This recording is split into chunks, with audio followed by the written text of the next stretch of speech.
The thing that I am most proud of is, first of all, that I played for this team here in Minnesota, the Minnesota Vikings, and that we were winners. This team had colorful characters, great players, Jim Marshalls and Alan Page and Carl Ehlers, and good Lord of mercy. I mean, it was just tremendous talent, great players, played for a long time. The greatest ability you can have is durability. Tarkin had durability. Marshall had durability. You know, the great players have durability. They play every week, and it's how you gain all the records of recognition that you have to have. You got to have durability above any other ability that you have. To play that long, and we all played and didn't miss games because of injury, you have to like what you're doing. We liked what we're doing. We love football. We love playing football. We loved our team. We put this state on the map as far as professional football is concerned.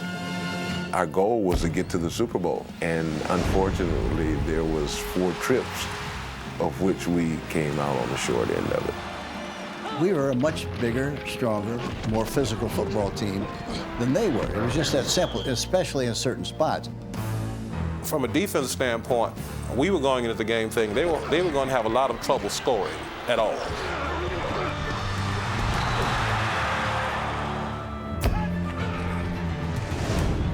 Going into that game, we knew that we were a much better team than Minnesota, and that if we played them 10 times, we'd beat them 10 times. And we just kept everything in front, kept them off balance, and just quite candidly kicked the hell out of them. I think by the time the first half was over, I had already made 12 tackles. Whenever your defensive free safety makes 12 tackles the first half, you're in trouble.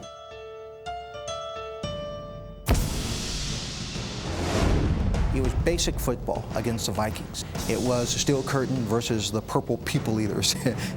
And we did what we had to do to win, and we'll dance a little bit, but in the end, we're just going to body slam people. One of our players, Glenn Edwards, he walked up to Carter and looked up and he said, "Buckle up, big fella, it's going to be a long day." We pretty much figured that it was a formality. We'd go out and beat them and go back and have our party. We had them down, and we knew that they had to pass, so I just made a good jump on the ball, and when I got there, I just wanted to deliver a blow, just to make that statement that, you know, it's over. You know, the game's over. I remember thinking to myself, this is the 4th Super Bowl game that I've played in that we've lost, and I'll never have the opportunity to play in another one. I just had that feeling. Whatever it was, we got beat in 4 Super Bowls, and you know, I can't blame anybody. We just weren't ready to play the Viking football that we usually play. We were so set on playing every week, the same routine, and then all of a sudden you break that routine and go for 2 weeks rather than a week in between. It just seemed like it threw us off. I don't know why, and I don't know why it wouldn't do the same to them. I always thought we lost something, especially with all the fanfare. They've got every conceivable form of entertainment. It's the people who can overcome these things that I think fare best in situations like that. We weren't able to do that.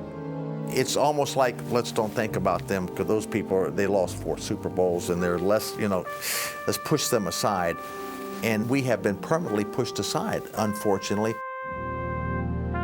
You got to win the Super Bowl, and second place doesn't count, but second place doesn't count in anything in this country, and maybe that's right. I don't know.